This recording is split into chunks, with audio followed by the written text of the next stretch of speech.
Discuss गरिरहेको छ यहाँ के भयो रे युट्युबर भैया युट्युबमा आउँदै फेरि बदनाम हुन्छ कतिलाई अब यही क्यामेरामा डाइरेक्ट यसमा माइक हाल्न मिल्दैन नि त हेर्नु न यतापट्टि काहीँ पनि छैन देख्नुभयो होइन सो यस्तोमा चाहिँ माइक हाल्न के माइक एडाप्टर युज गर्नु पऱ्यो कि तपाईँले अर्को भनेको चाहिँ यस्तो मिडियम मोड युज गर्नु पऱ्यो है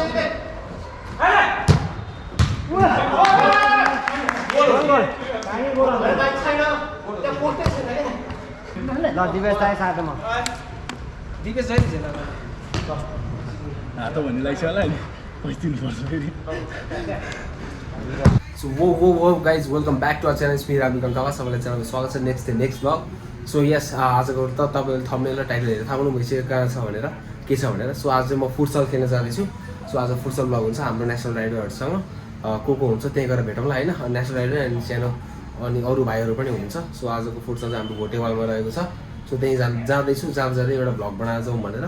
सो अनि अर्को खुसीको खबर चाहिँ हाम्रो मोटोमेनिक प्रभात भाइ पनि छुटेछ जेलबाट. एकदम खुसी लाग्यो है. उसको लागि धेरै हार्डवर्क गर्ने हाम्रो उत्सव र सौगात ब्लगलाई चाहिँ एकदम धेरै कङ्ग्रेचुलेसन भन्न चाहन्छु दुईजनालाई. उनीहरूले नै हो मेन सपोर्ट चाहिँ उनीहरूले नै हो. अनि इन्टायर यो ब्लगिङ कम्युनिटीको फ्यामिली अनि राइडर्स फ्यामिलीहरूलाई पनि कङ्ग्रेचुलेसन भन्न चाहन्छु. सो यो कुरा यतै हो. अब यहाँबाट चाहिँ म अहिले रेस्ट डाइनामिकमा छु. म चाहिँ आज के गर्दैछु भने मेरो हाम्रो प्रडक्ट बालाक्लाभा र एउटा ग्लोभ्स युज गर्दैछु. त्यो लाएर भेटौँ है त. यो चाहिँ हाम्रो बालाक्लाभा हो. हेर्न सक्नुहुन्छ है.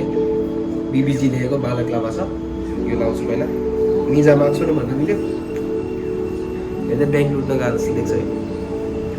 लुट्ने हो अब लुट्ने हो. तिम्रो मनको ब्याङ्क लुट्ने हो. कस्तो छ पन्जा गाइस? कस्तो छ? ए औँठी देखाएको भन्नु होला. फेरि औँठी देखाएको होइन मैले पन्जा देखाएको. कस्तो छ? ठिक छ नि? औँठी भने याद आयो हाम्रो हजुरआमाले लक्ष्मण मलाई चाहिँ बर्थडेमा एकवटा औँठी गिफ्ट दिनुभएको. थ्याङ्क यू सो मच हाम्रो आमालाई. एकदम यो चाहिँ रेगुलर ग्लोभ्स छ हाम्रो बीबीजीको ब्रिजी भन्ने ग्लोभ्स छ. एकदम कम्फी छ.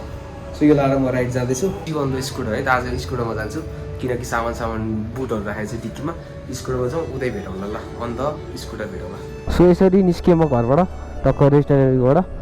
सुरुमा चाहिँ अब जाँदै के कुरा गर्नु छ भने एउटा माइक लिनु छ. किन भन्दाखेरि चाहिँ मैले चाहिँ नयाँ गोप्रो हिरो 11 तपाईँले देख्न सक्नुहुन्छ यहाँनिर मेरो गोप्रो 11 देख्न सक्नुहुन्छ. अनि मेरो पुरानो गोप्रो हिरो 9 चाहिँ तपाईँले अन द अगाडि भाइजरमा देख्न सक्नुहुन्छ है त. यो भाइजरमा तपाईँले गोप्रो हिरो 9 देख्न सक्नुहुन्छ. अब हिरो 11 भयो. अब लक्ष्मण र मैले चाहिँ सँगै भ्लग गर्ने निर्णय पनि गरेको छौँ. सो त्यसको लागि चाहिँ मलाई एउटा माइक चाहिन्छ. म माइक लिन जाँदैछु. माइक साइक युज गरेर जानुपर्छ भन्ने चाहिँ हाम्रो इच्छा हो दाजुभाइको. लक्ष्मणलाई त्यति इन्ट्रेस्ट छैन होइन. सो यहाँबाट नयाँ बजार जानु छ. त्यहाँ गएर चाहिँ एउटा माइक लिन्छु. अनि अर्को भनेको अब एउटा इन्टरकम लिनुपर्ने छ होइन. लाइक यस्तै खालको एउटा अर्को पनि इन्टरकम लिनु छ. इन्टरकम लिएर चाहिँ के हुन्छ भने दाजुभाइ चाहिँ दुईवटा बाइकमा पालै पिलो भ्लग गर्दै हिँड्न मिल्छ नि त इन्टरकम हाल्यो भने. त्यो चाहिँ हाम्रो विचार मेरो विचारमा चाहिँ त्यस्तो छ. सो हजुरलाई के लाग्छ कस्तो गरौँ हामी पनि दुईजना यसरी सुरु गर्न हेर्न कतिको रमाइलो छ त्यो कमेन्टहरू गरिदिनु होला. लक्ष्मणलाई भ्लगमा आएको हेर्न कतिको मन छ त्यो कमेन्ट गरिदिनु होला. भाइजर हल्लिँदो रहेछ बबाल पारामा. हजुरहरूलाई पनि माइकहरू चाहिन्छ भने चाहिँ हामीसँग अभाइलेबल हुन्छ है हाम्रो स्टोरमा. यस्तो छोटो खालको माइक भ्लगिङको लागि माइक चाहिन्छ भने चाहिँ डु कन्ट्याक्ट अस. अनि कतिले अझै पनि कन्फ्युज छ भने होइन कसरी भ्लग गर्दाखेरि अब कसरी हुन्छ माइकहरू हाल्ने. कतिलाई अब यही क्यामेरामा डाइरेक्ट यसमा माइक हाल्न मिल्दैन नि त हेर्नु न यतापट्टि काहीँ पनि छैन देख्नुभयो होइन. सो यस्तोमा चाहिँ माइक हाल्न के माइक एडाप्टर युज गर्नु पऱ्यो कि तपाईँले अर्को भनेको चाहिँ यस्तो मिडियम मोड युज गर्नु पऱ्यो है. सो मैले चाहिँ पुरानो मिडियम मोड युज गरेर चाहिँ हेर्न सक्नुहुन्छ. हिरो 9मा मसँग भएको मिडियम मोडै युज गरेर छु. सो त्यही हो. कतिलाई अझै पनि आइडिया छैन क्या लाइक भ्लगिङ सेटअप कस्तो हुन्छ. सो यो चाहिँ मेरो कम्प्लिट भ्लगिङ सेटअप हो. हिरो 9 अगाडि हिरो 11 यहाँ भइहाल्यो. अनि मिडियम मोड त्यसमा माइक यसरी जोडेर माइकभित्र तार लगेर अगाडि हेलमेटको मुखमा लगाएको छ. त्यही भएर चाहिँ म चिच्चाको पनि ठुलो आउँछ. ओइ हो कि होइन. सो यो थियो मेरो सेटअप को बारे है त. यस्तो मिडियम मोडको माइक चाहिन्छ भने चाहिँ मिडियम मोड छ माइक एडाप्टर छ. तर माइक चाहिन्छ भने चाहिँ डु कन्ट्याक्ट अस. हाम्रो रेस्ट डाइनामिकमा माइक पनि अभाइलेबल गराइदिन्छु मैले. जस्ट त्यो चाहिँ लेट मी नो है. अनि हाम्रो रेस्ट डाइनामिकमा के प्रडक्ट आइरहेको छ कस्तो प्रडक्ट आइरहेको छ त्यसको लागि चाहिँ तपाईँले टिकटक र इन्स्टाग्राममा हामीलाई फलो गरेर हेर्न सक्नुहुन्छ है. त्यहाँ चाहिँ हाम्रो सबै जानकारीहरू दिएको छ प्रडक्टको रिभ्यूहरू एभ्रिथिङ. सो त्यसको लागि चाहिँ तपाईँले हामीलाई दिएको लिङ्क छ तल डिस्क्रिप्सनमा. त्यहाँ गएर चाहिँ हामीलाई फलो गर्न सक्नुहुन्छ. ओइ कसरी आएको यो बाइक आमा ठोके झल्लै ठोके थियो. लास्टै लुज भयो क्या यो त. हेर्दै झल्ला भन्ने डर लाग्यो. अनि यो स्कुटरको पनि रिभ्यू के छ भने लाइक भनौँ न माइलेजको लागि किनिहाल्यो सबै ठिक छ. माइलेज नराम्रो भन्दैन माइलेज राम्रो छ. तपाईँको त्यस्तो प्रब्लम दिँदैन. तर मेन भनेको यो भाइब्रेसनले चाहिँ दिक्क लगाइसक्यो यार. यो चाहिँ लास्टै घ्यार र घुरघुर गर्छ है। अलिकता खाल्टोमा चलाउनै मन लाग्दैन। 10,270 कुड्यो। भाइब्रेसनले यस्तो भाइजरबाट दादा आवाज आउँछ, वाक्क लाग्छ क्या, मलाई वाक्क लाग्छ। माइलेज भए पुग्छ भन्ने हुन्छ भने चाहिँ यो स्कुटर लिनु। माइलेजले मात्रै पुग्दैन, अलिकता भाइब्रेसनहरू इरिटेट लाग्ने मान्छेहरूले चाहिँ नलिनु होला, यो स्कुटर काम छैन।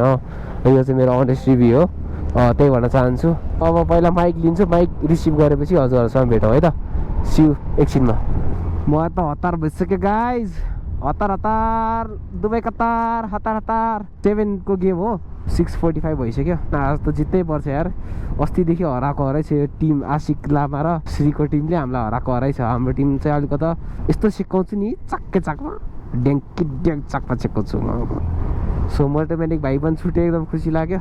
सत्यको जित हुन्छ भनेर आज थाहा भयो, प्रुभै गर्यो उनीहरूले है। सत्यको जित हुन्छ भनेर प्रुभ भयो। हजुरहरू केही सत्यको पक्षमा हुन्छ भने हार नमान्नु होला, अवश्य जित सत्यकै हुन्छ। ढिला या चाँडो त्यो हो भन्ने चाहिँ, तर जित चाहिँ सत्यकै हुन्छ गाइस। आफ्नो नराम्रो काम नगर्ने, तर राम्रो काम गर्ने, राम्रो कामको पक्ष लिने हो सबैले। फुटसल होइन हो, फुटसल। सल नलाइकन आएछ त त्यो बुझ्यो। यताबाट रहेछ भोटेबालको फुटसल। यहाँको गतिलो होला भने मैले एक्सपेक्टेसन राखिनँ। अब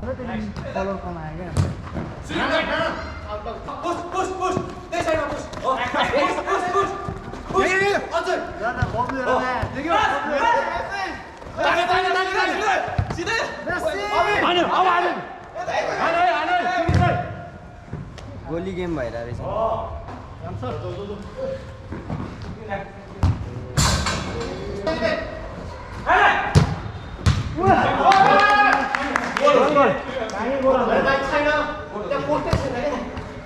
ल दिवेश दाइ साथमा दिवेश दाइ छैन हात भन्ने लाग्छ होला नि, पैसा दिनुपर्छ फेरि।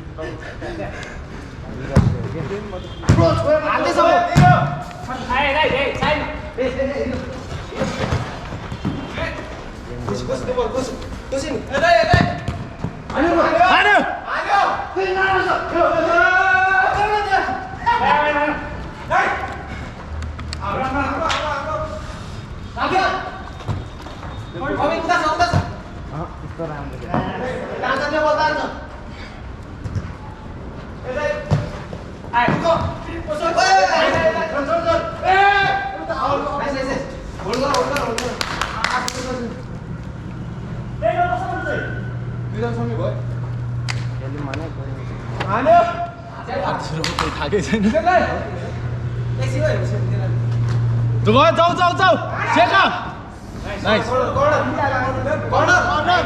सो गाइज गेम चाहिँ आज हामीले जित्यो। त्यो थाकेको मोमेन्टमा त्यति भ्लग चाहिँ बनाउनु पाइएन है। जे होस् रमाइलो भयो। अस्ति 2 गेम हामी बबाल हाल्यो क्या। 2 गेम, अस्ति 1 गेम चाहिँ 1-2 गोलले, त्योभन्दा अगाडि त 3-4 गोलले हारेको हो। तर आज चाहिँ ड्र भएर थियो। लास्टमा हामीले 3 गोलले जित्यो। खास गेम चाहिँ ड्रमै सकेको थियो। फेरि हामीले टाइम एड गरेर 15-20 मिनट एड गरेर खेलेको, हामीले चाहिँ जितेको आज। सो गेम जितेको खुसियालीमा लुजर्स पे प्लस लुजर्सले हामीलाई के गर्ने, जुस पनि खुवाउने हो। यहाँ जुस खाने ठाउँमा हार्ने टिममा ऊ पनि थियो आज, ऊ पनि थियो। कम्पिटिसन चाहिँ राम्रो भएको थियो। तर 2 गेम त हामी धोबी हार्यो हो। ऊ चाहिँ आज नयाँ प्लेयर, नाम भनिदेऊ त। रतन। नाइस। हार्ने टिम हो यो। हार्ने टिम यता पनि छ। हार्ने टिमको यहाँ यसो रिभिल भइरहेछ हैन। यस्तो हो क्या, हार्नु भनेको चाहिँ मोटिभेट हो। नेक्स्ट टाइमको लागि हामी कुरिरहेको थियौँ नि। को दराजको मेस्सी हारेर भाग्यो होइन, पैसा दिएर गएको हो। हामी त मेस्सी फ्यानै हो नि त, केही भनि छैन नि हैन। मेस्सी भन्दा त दराजको मेस्सी ठिक हो होइन, ऊ त जापानिज हो। के भनेको मैले के भनेको म मेस्सी हो, जगडाको। नाइस। यो आज अनलकी हो। यो खेल्दाखेरि चाहिँ जुत्ता सुत्ता लगाएर आउनु पर्यो। सबसे खतरा प्लेयर चाहिँ यही थियो उताको टिमको, यसले गर्दा हारे हो। सहमति छ ल हेर त, सबले रिभीले हानिदियो। यो भएर चाहिँ केराको जुस खानिदिउँ न त। केराको जुस केराको डिस्कस भइरहेको छ यहाँ। के भयो रे? युट्युबर भैया, युट्युबमा आउँदै फेरि बदनाम हुन्छ। समाचार हो हामी त, युट्युबै पत्रकार। यस्तोमा बेच्ने यार। खोया हो क्या खोया यस्तो आँप हुन्छ गाइस ए आँप होइन रहेछ गाइस तरकारीले कुन तरकारीले आँप होइन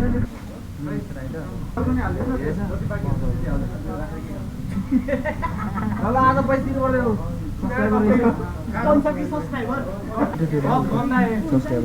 के नाम हिमांशु जयसवाल ओए हिमांशु जयसवाल रहेछ भाइको नाम पनि रोहित